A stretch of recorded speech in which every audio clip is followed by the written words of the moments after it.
Bueno, pues Mireia nos introduce el tema más amplio de esta concepción de discriminación.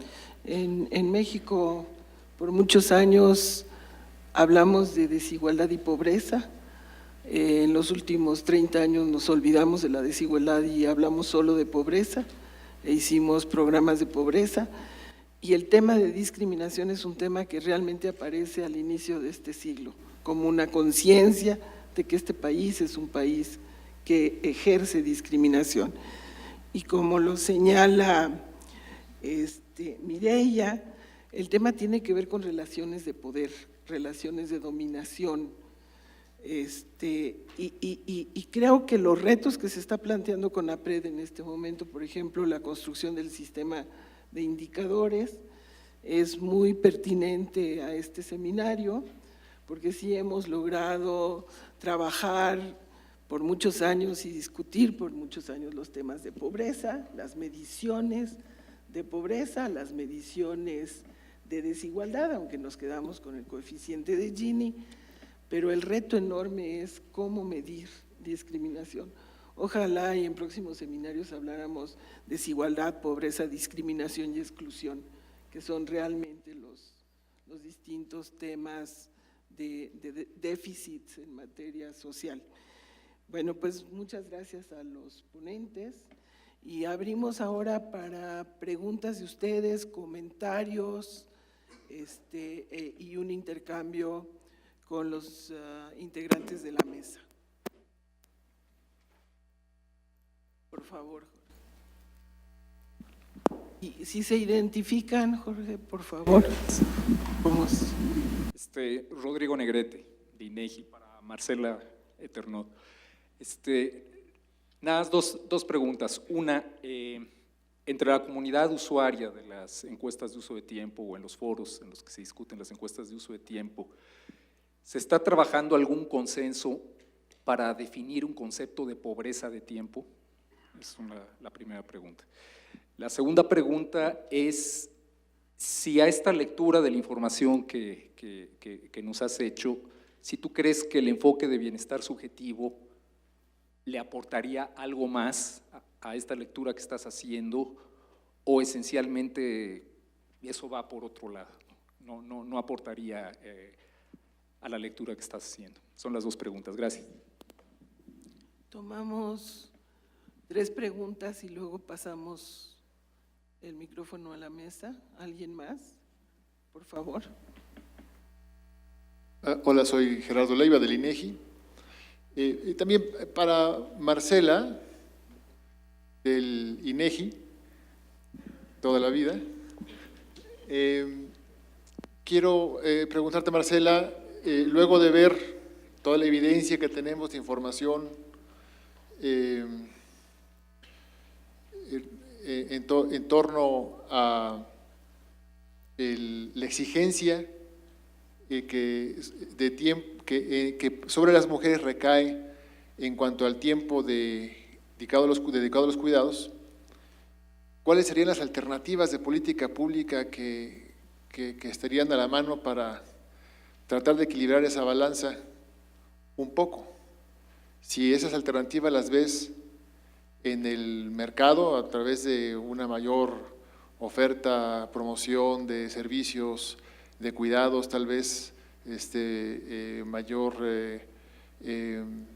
impulso a profesiones que estén orientadas hacia los cuidados y que eso se ofrezca de mercado, o digamos una extensión de la cobertura de seguridad social en ese sentido, más leyes para que se obligue a los hombres a hacer trabajos que tradicionalmente hemos dejado en manos de las mujeres. ¿Qué alternativas están ahí? Sobre todo considerando que estamos en un proceso de transición demográfica en el cual pronto el número de personas mayores que requerirán cuidados empezará a tomar un carácter más visible dentro de la problemática de política pública en México. ¿Alguien más?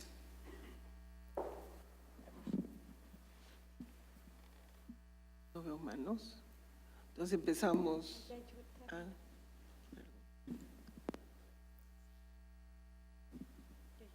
¿Está? Ya, perdón.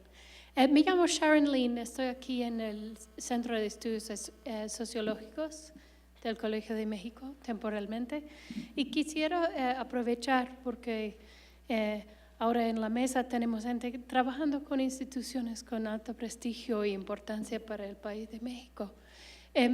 Quisiera preguntarles si ven algunas posibilidades innovadoras de incidir en los problemas que hemos estado discutiendo en todo el día. Sobre todo me interesa si ven posibilidades que sus instituciones podrían estar trabajando alguno de estos problemas. Puede ser un ejemplo muy específico en conjunto con organizaciones de sociedad civil.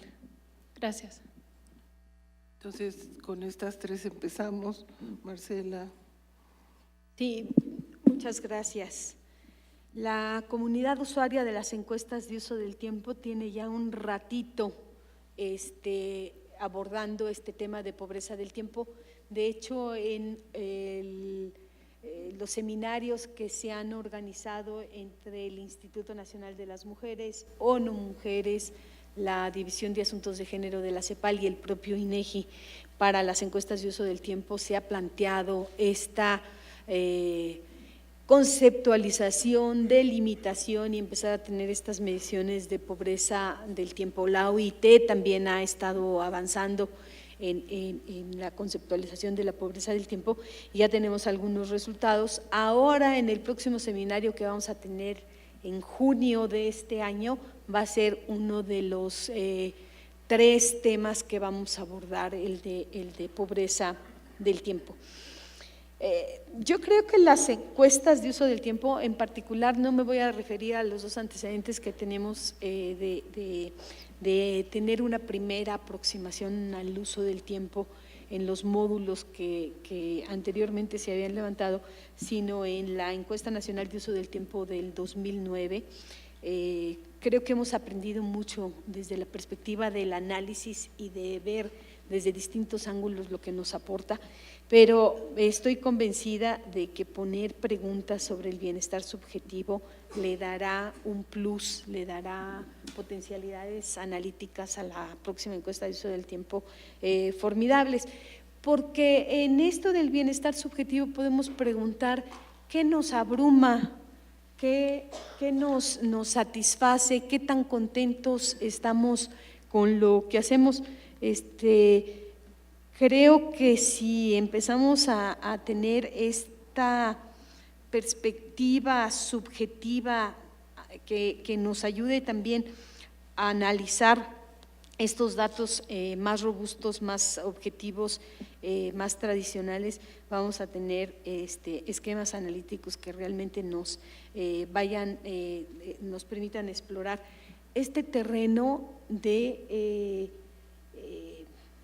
los roles desde la perspectiva de lo simbólico. En la mañana yo estuve en un foro en donde nuestra preocupación era por la violencia que se ejerce contra las mujeres.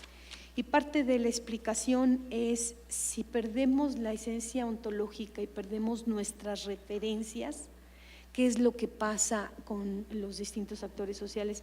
Y llevo esto al terreno de la división del trabajo, porque si concebimos el trabajo como un eje estructural, un eje ordenador, para los varones ha de ser importante tener este análisis, para nosotros, para las mujeres también, por supuesto, pero este análisis de qué pasa en lo subjetivo, qué pasa por la mente de los varones cuando pierden el rol. Decía un querido amigo uruguayo hace muchos años, ¿por qué los hombres son tan irresponsables?, en un artículo que escribió. Y a mí sí me parece, contestando la pregunta de Gerardo Leiva, que debe haber alternativas de política pública, porque estos problemas son problemas que requieren de una intervención. La exigencia del cuidado, para mí, para decirlo aquí claramente, obliga a que alguien esté en el hogar. Yo le llamo el confinamiento de las mujeres en el hogar, y a que cancele en términos de sus oportunidades, varias de ellas, porque tiene la obligación de estar. Creo que se pueden crear círculos virtuosos en donde acciones afirmativas y políticas públicas pueden ayudar a que tanto la inserción de las mujeres en el mercado sea una inserción en donde se dé la conciliación de la vida laboral con la vida familiar, como la inserción de los varones en el trabajo doméstico. Cuando decían del servicio militar obligatorio, yo decía, ¿por qué no tenemos servicio doméstico obligatorio? Así como en algunos países hay servicio militar obligatorio para hombres y para mujeres. Creo que las cargas de la reproducción social han servido de pretexto para la exclusión, para la discriminación y para el confinamiento de las mujeres. Y hay cosas sencillas y hay indicadores transparentes de cómo esta división sexual del trabajo que hemos vivido durante muchas décadas ya está haciendo agua por todos lados, ¿no? Está haciendo agua por lo que impone, está haciendo agua por todas las cosas a las que obliga, y necesitamos construir estos círculos virtuosos de políticas públicas. Si los cuidados son compartidos, si las mujeres pueden allegarse recursos haciendo cuidados, si podemos tener estructuras educativas que alivien las cargas sobre los cuidados y que además permitan que las mujeres tengan acceso a recursos económicos, educativos, sociales y emocionales para no cargar, cuando tienen recursos económicos, educativos y sociales, cargan con las culpas emocionales de los hijos y las cuentas estas que se pasan. Entonces creo que estamos ante una realidad que por donde quiera que la analicemos, desde cualquier dimensión que la veamos, requiere de igualdad sustantiva, y yo me pelearía con mi colega Enrique Nava con el término de equidad, no es el caso, pero igualdad sustantiva, que es igualdad de resultados y compartir la responsabilidad y aceptar que si queremos tener esta igualdad sustantiva, necesitamos replantearnos la inserción social y la inserción en el mundo del trabajo. No me alargo más, pero sí tengo una pregunta, porque creo que el marco de los derechos es fundamental y a mí sí me gustaría oír una reflexión sobre estos impactos que tendría la reformulación en la Constitución del artículo, que nos da unas potencialidades jurídicas enormes, pero que obligan a que el Estado garantice el cumplimiento de los derechos. Para el colega Gerardo. Con mucho gusto y muchas gracias. La reforma constitucional de 2011 conlleva la modificación de 11 artículos de la Constitución, pero yo creo que la clave de la reforma está en el artículo primero. El artículo primero dice varias cosas que son determinantes para el futuro del sistema jurídico mexicano. En primer lugar, antes del artículo primero, se cambia el título primero de la Constitución, que hablaba de las garantías individuales, para hablar de los derechos humanos y sus garantías. Pero ya en el texto del artículo primero, entre las nociones más importantes, está que el sistema jurídico mexicano reconoce, no otorga, que es un matiz importante de la evolución del pensamiento del positivismo a un pensamiento ideológico más acorde con la defensa de los derechos humanos. Reconoce los derechos humanos que garantiza la Constitución y el sistema jurídico mexicano y los contenidos en los tratados e instrumentos internacionales suscritos por México. El país tiene una amplísima gama de declaración normativa de derechos, el sistema jurídico mexicano tradicional, pero con los tratados internacionales que hemos firmado están, entre otros, el Pacto Internacional de los Derechos Civiles y Políticos, el Pacto Internacional de los Derechos Económicos, Sociales y Culturales, toda la gama de los derechos ambientales y una gama de derechos que van desde derechos de los indígenas hasta derechos laborales en el marco normativo de la Organización Internacional del Trabajo, hasta cuestiones de salud, de igualdad entre hombres y mujeres, de erradicación de la discriminación, de violencia contra la mujer, de protección a los niños, de tal suerte que es una constelación de derechos en donde conllevan con mucha frecuencia hacer modificaciones legales para hacerlos justiciables y le plantea al Estado una meta, ir haciendo el desarrollo financiero para poder proveer de esos derechos. El principio general es el de que la dignidad del individuo es el objeto último del sistema jurídico y político en donde tienen que converger el sistema jurídico y las políticas públicas. Y esto que suena muy declarativo y que suena muy abstracto, se ve concretizado en cantidad de temas específicos que van desde la presunción de inocencia, que en México manejamos muy mal, históricamente, hasta una serie de cuestiones que van en cuanto a la igualdad entre hombres y mujeres, en cuanto al combate a la discriminación, porque en el derecho internacional de los derechos humanos, en los principales tratados que fueron aprobando a nivel multilateral en el marco del sistema de Naciones Unidas, vinieron surgiendo toda esta gama de derechos, por ejemplo, la problemática de Sudáfrica en un momento que se vio plasmada en esa prohibición a la discriminación, etcétera. De tal suerte que ahora lo que tenemos es un panorama muy rico, pero de una instrumentación muy compleja.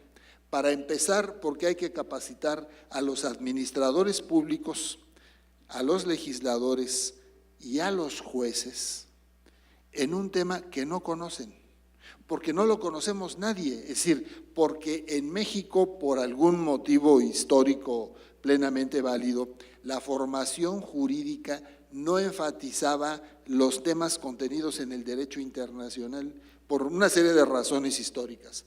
Pero hablando con ministros de la Corte, son los primeros que dicen, el primer problema es capacitar a los jueces.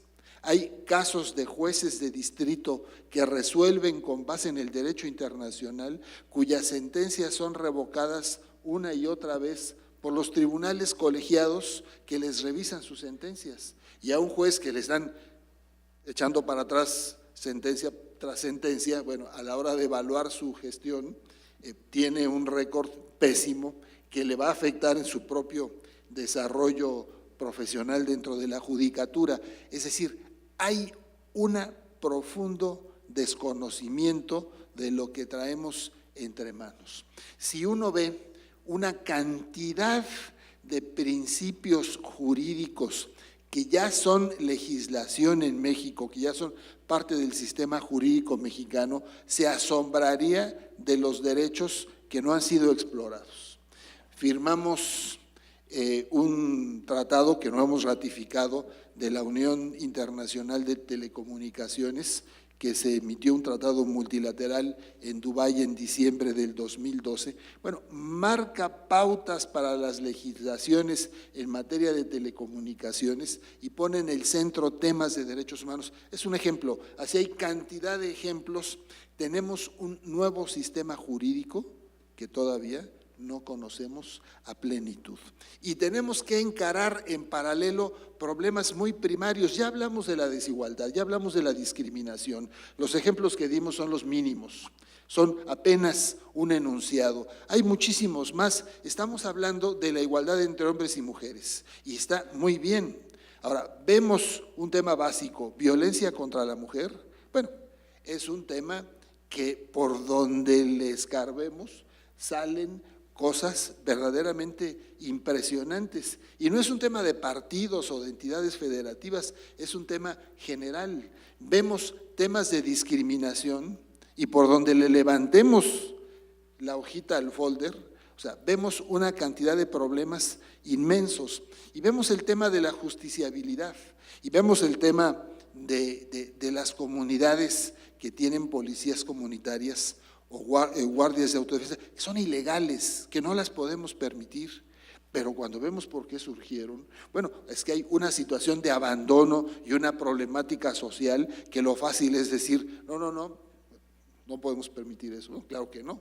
La cosa es cómo se resuelve el problema, porque eso no surgió necesariamente por un capricho. Es decir, hay a veces problemas enraizados que, bueno, lo que nos plantea esto es que esto es el inicio de un largo proceso. México aceptó todas las jurisdicciones internacionales. Somos parte del sistema de Naciones Unidas de Derechos Humanos y del sistema regional de la OEA. Vamos a ser objeto de la revisión del examen periódico universal en octubre del 2013, en donde se evalúan las recomendaciones que se hicieron al Estado mexicano en 2009, donde hubo 91 recomendaciones, aceptamos 83 y ahora tenemos que informar porque lo aceptamos. Es decir, ¿qué hicimos con esas recomendaciones? Y vienen discriminación, mujer, indígenas, violencia. Y México es objeto de una evolución positiva en todo esto. Sin embargo, vemos que problemas de derechos humanos que pensábamos superados, tortura, desapariciones forzadas, tratos crueles, inhumanos o degradantes, cateos ilegales, repuntaron. Desapariciones, o sea, repuntaron con fuerza y con número importante y ahora hay que entrarle. Y vemos toda la normatividad internacional que existe para la reparación del daño y bueno, falta hacer un montón de cosas. Vemos el problema de trata de personas y falta legislar, falta instrumentar y luego falta aplicar. En el pasado reciente se creó una fiscalía para combatir la trata de personas y se cuentan con los dedos de una mano los casos, cuando es un problema que es más o menos público, que existe a montones, explotación sexual infantil y femenil, ¿no? En fin, creo que estamos en una de estas paradojas que nos hemos visto muchas veces en México, un marco normativo de avanzada, ejemplar, y una realidad que está todavía muy lejos del marco normativo que tenemos que aplicar. Yo creo que lo que plantean estas cosas pues son los retos, pero pues yo creo que es el camino correcto, ¿no? No sé si quisiera agregar algo sobre lo planteado. No estoy segura de si entendí bien, perdón, la pregunta era sobre los paneles de la mañana o las mesas de la mañana y no pude estar en las mesas, pero entendí algo sobre el trabajo con organizaciones civiles que podemos hacer de nuestras instituciones. Por lo pronto en el CONAPRED ha habido como esa insistencia y esa disposición a través de las distintas áreas desde las que trabajamos, de sí tener un acercamiento con la ciudadanía y que haya participación ciudadana. De hecho, estamos en el umbral de dos procesos grandes e importantes, por lo menos para nosotros lo significan, que actualmente en los trabajos del Plan Nacional de Desarrollo que están en construcción, lo que le toca sectorialmente a CONAPRED, que estamos sectorizados a la Secretaría de Gobernación, sí estaremos tratando de tener una consulta ciudadana en el marco del Plan Nacional de Desarrollo que sea lo más cercana y directa con la ciudadanía, y próximamente derivado de ese marco del sistema de planeación democrática y por ley, por mandato de ley, el CONAPRED está obligado a generar un programa nacional para prevenir y eliminar la discriminación, que también es parte de la normatividad que rige al CONAPRED, el que sea, y no solo al CONAPRED, a todas las instancias públicas de la Administración Pública Federal, el que sea también una construcción participativa.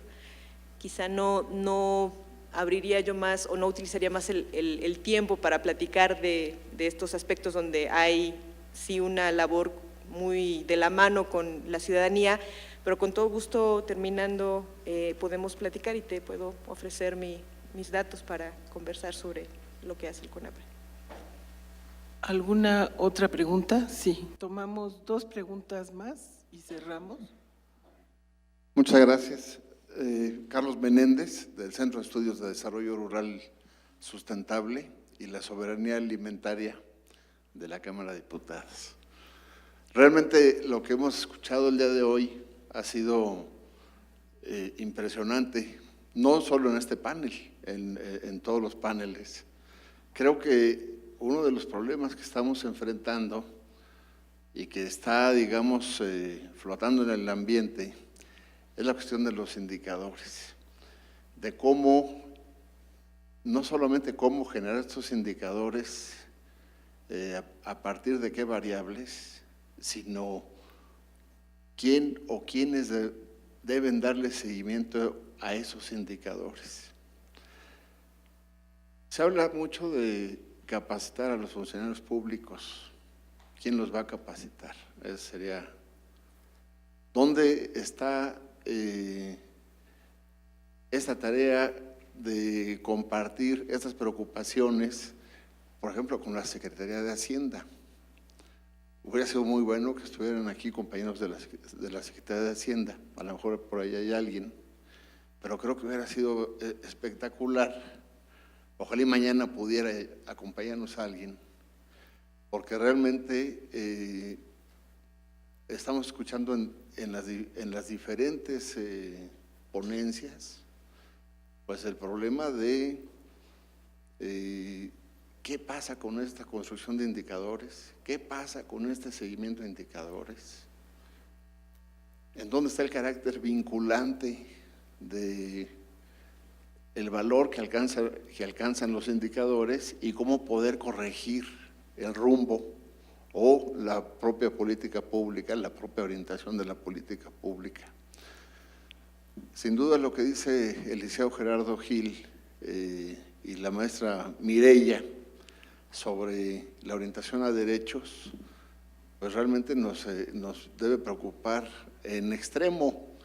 Nuestro sistema constitucional prevé la consulta como un esquema de participación ciudadana y yo creo que deberíamos hacer una revisión a profundidad sobre si debemos como país avanzar en las modalidades de la participación ciudadana.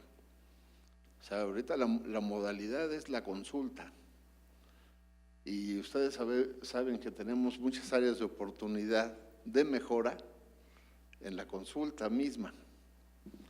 Pero ya hay otras formas de participación, ¿no? Que a lo mejor deberíamos estar ya pensando en cómo escalamos. Así como hablan de un escalón más en los impuestos, ¿no?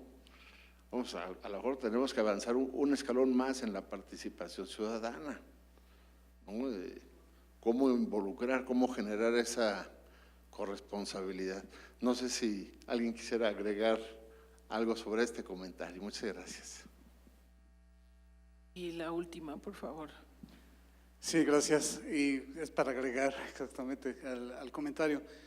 Bueno, mi nombre es Enrique Ordaz, del INEGI, y lo que quiero traer muy rápidamente, en 2 o 3 minutos, al comentario que hizo la persona de la Cámara de Diputados, es que la ley del Sistema Nacional de Información Estadística y Geográfica establece los términos vinculantes mediante los cuales las diferentes unidades de Estado que participan en este Sistema Nacional de Información generan información que la ley cataloga como de interés nacional, que la misma ley define como oficial y de uso obligatorio para los estados, los municipios y la Administración Pública Federal. La misma ley establece la integración de un catálogo nacional de indicadores, y este catálogo nacional de indicadores se acuerda con la participación de los miembros del sistema a través de un conjunto de comités técnicos especializados, y y se aprueban por la Junta de Gobierno del INEGI, que es la autoridad del Sistema Nacional de Información Estadística y Geográfica. Y yo creo que por ahí lo dejaría dada la hora. Gracias. ¿Alguno de ustedes quisiera? Yo solo hacer un comentario que me viene a propósito de lo que plantea el compañero de la Cámara de Diputados. Sin duda es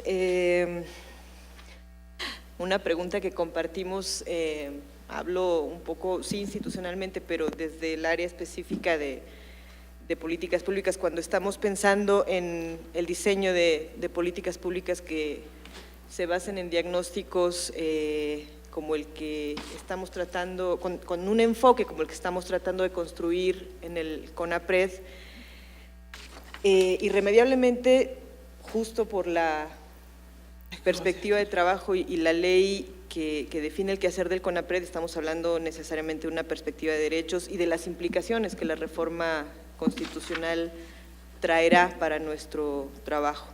Sí, es una tarea que creo que se necesita dialogar y discutir de manera oficial, vamos, o institucional, para las distintas instituciones de la Administración Pública Federal. Yo creo que una importancia central deberá estar planteada en esos términos ahora que se realice también el Programa Nacional de Derechos Humanos, porque justo parte de las implicaciones de esta reforma constitucional y esa forma de hacer operativizable o instrumentar todo este entramado normativo que implica el reconocimiento de los derechos humanos al nivel de la Constitución, implicará este diálogo y esta propuesta de políticas con este enfoque de derechos que a su vez lleven o transiten también por la capacitación de quienes toman decisiones, de quienes diseñan las herramientas de política pública para que sea efectiva esa noción o esa mirada sobre las políticas públicas como otra forma no jurídica o extrajurídica de garantizar los derechos humanos sin discriminación para todas las personas, ¿no? No, me toca una tarea complicada, porque, ¿quiere decir algo? A ver, rapidísimo. Brevísimo. Y, también en torno a este comentario, de hecho, vinieron personas de una diversidad de instituciones del gobierno mexicano. No veo aquí entre los asistentes que hubiera habido alguien de Hacienda, pero la invitación es una invitación extensa y viene quien puede y quiere. Lo que quiero decir ahora es que los seminarios como este se publican en la página del INEGI y ahí están los videos con todo lo que se está diciendo aquí. Y creo que si alguno de ustedes quiere en algún momento compartirlo con alguien con quien ustedes piensen que es importante que se conozca lo que aquí se vio, pues en la página del INEGI están los seminarios disponibles para todo el mundo en todo momento. También otra cosa que hacemos con los seminarios es que invitamos a algunos de los expositores, invitamos a todos los expositores, algunos aceptan, a escribir artículos en la revista del INEGI y también ahí, digamos, se expone más a profundidad lo que se trata en las pláticas aquí en el seminario. Entonces tenemos esas vías para hacer esto extensivo a quien nosotros queramos hacerlo llegar. Gracias. Bueno, muchísimas gracias. Yo se supone que tengo que hacer como un resumen y destacar algunas de las conclusiones, tarea complicadísima en este momento, porque además lo acabo de hacer y no me voy a entender a mi letra, ya me lo sé. Pero bueno, yo creo que en varias de las ponencias lo que se plantea es que hay un avance en cierta medida en la legislación, en algunos instrumentos de medición y en la institucionalidad, pero hay la percepción de que al final no se logran operacionalizar algunas de las dimensiones, digamos, que estamos hablando en las políticas públicas. Operacionalizar derechos humanos, el enfoque de derechos humanos, operacionalizar el enfoque de discriminación o, por ejemplo, el enfoque de multilingüismo que se planteó en la primera ponencia. Hay una sensación de que por lo menos están visibilizados algunos de los temas, no en toda la población, pero que ha sido difícil incorporar las medidas para poder o cumplir derechos humanos, hacer protecciones frente a la discriminación o hacer conciencia sobre el multilingüismo. En todos los casos se habló de avances en materia legislativa que al final después resulta muy difícil concretar. En la primera ponencia el tema interesante es, bueno, poner el multilingüismo como un tema de discriminación y la necesidad de que haya conciencia en diferentes ámbitos sobre la existencia de este multilingüismo, asumirlo como parte de la pluriculturalidad y, de manera importante, visibilizar el multilingüismo y que no sea solamente a través de decir vamos a avanzar en la oralidad y a exponer las cosas oralmente. Se dice, bueno, también hay personas que son sordas o son ciegas y no pueden aprovechar ni las exposiciones orales, a veces ni las exposiciones escritas, y estas discriminan totalmente a las personas que hablan lenguas distintas, ¿no? Entonces, el tema de visibilización, y se planteaba visibilización de las lenguas indígenas como un tema importante, y el enfoque del multilingüismo en distintos ámbitos. Y se planteaba cómo este multilingüismo afecta a las personas con ejemplos en 3 ámbitos: la justicia, la salud y la educación, y cómo esto los margina al no tener como lengua materna el castellano. En la ponencia de Gerardo Gil destaca, yo diría, la enorme desconfianza en las instituciones de seguridad y justicia que hay en la población por una percepción de indefensión frente a servicios, y él señalaba no solo públicos, sino también privados. Y entonces el bajo nivel de denuncia de delitos que hay, pero ya que se denuncian también el bajo nivel de sanciones que ocurren a partir de estas denuncias.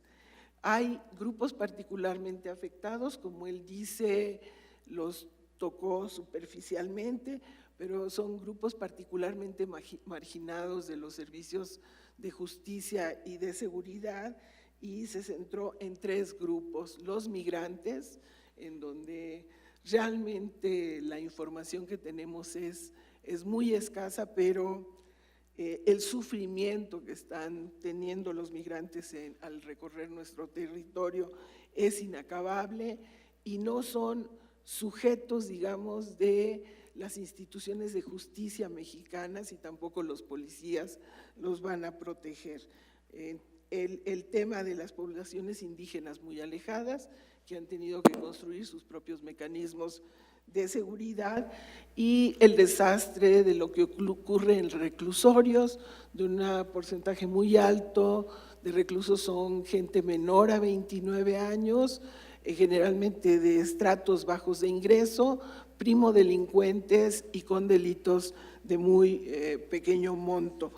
Pero también como ahí se favorece a los estratos altos, que si llegan a caer en las cárceles, tienen maneras también de salir de ellas, ¿no?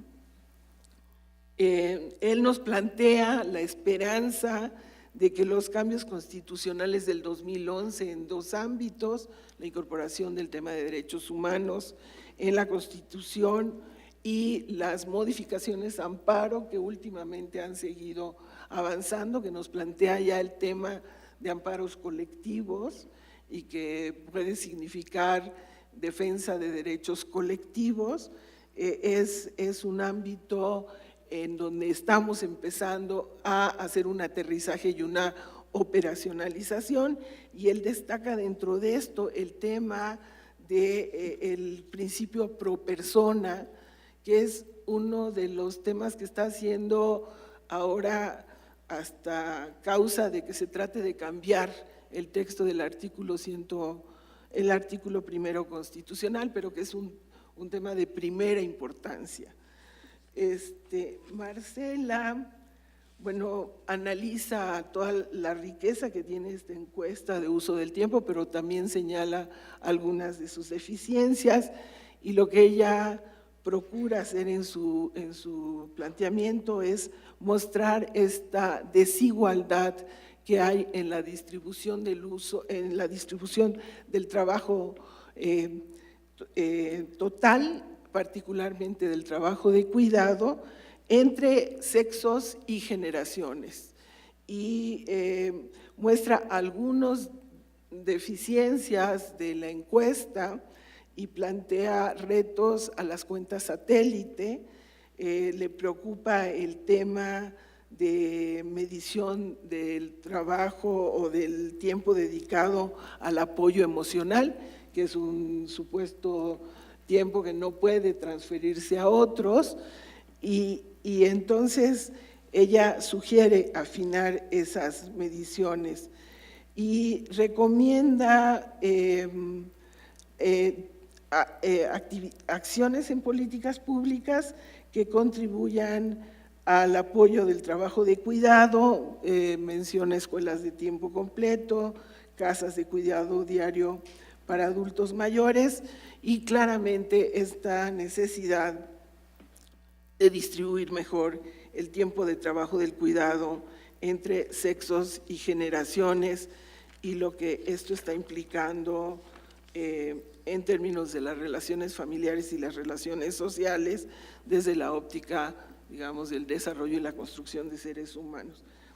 Y finalmente, el tema de discriminación en general, también se plantea este avance en la legislación, realmente la legislación y la institucionalidad, aunque no tenemos todavía un CONAPRED con la fuerza y los recursos que quisiéramos, pero los importantes avances en investigación y en poner en evidencia a través de las encuestas y los trabajos que ha desarrollado el CONAPRED de las características de este tema de discriminación que se considera esencialmente como desigualdad en el trato.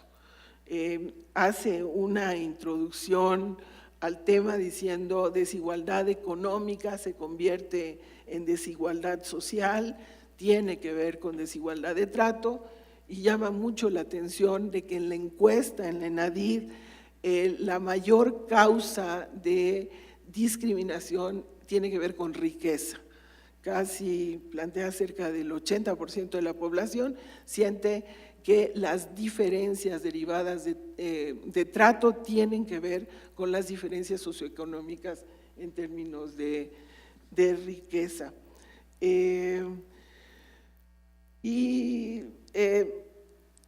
Refiere a políticas públicas en el sentido de ojalá y se pudiera ir avanzando en la incorporación del tema de discriminación o del enfoque de discriminación en las políticas públicas, dado que en sí mismo la discriminación es un derecho y es un derecho que cruza a todos los demás derechos humanos.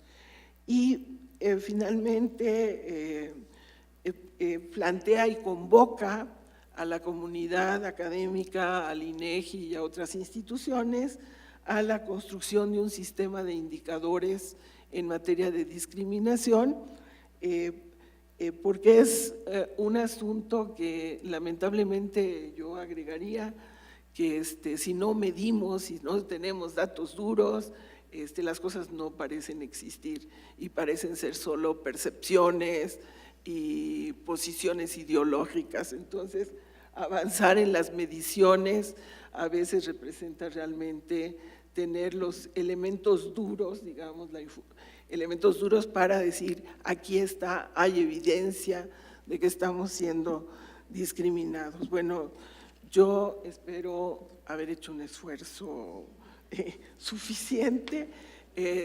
No tuve, lamentablemente, todas las ponencias, pero creo que a partir de lo que nos traen los participantes en esta mesa, creo que se cubre este fuerte tema del trato desigual por razones de género, generacionales, étnicas, no tocamos lo religioso, pero a mí me impacta muchísimo que sea lo socioeconómico lo que está generando más desigualdad de trato y también es el origen del mayor conflicto entre la gente.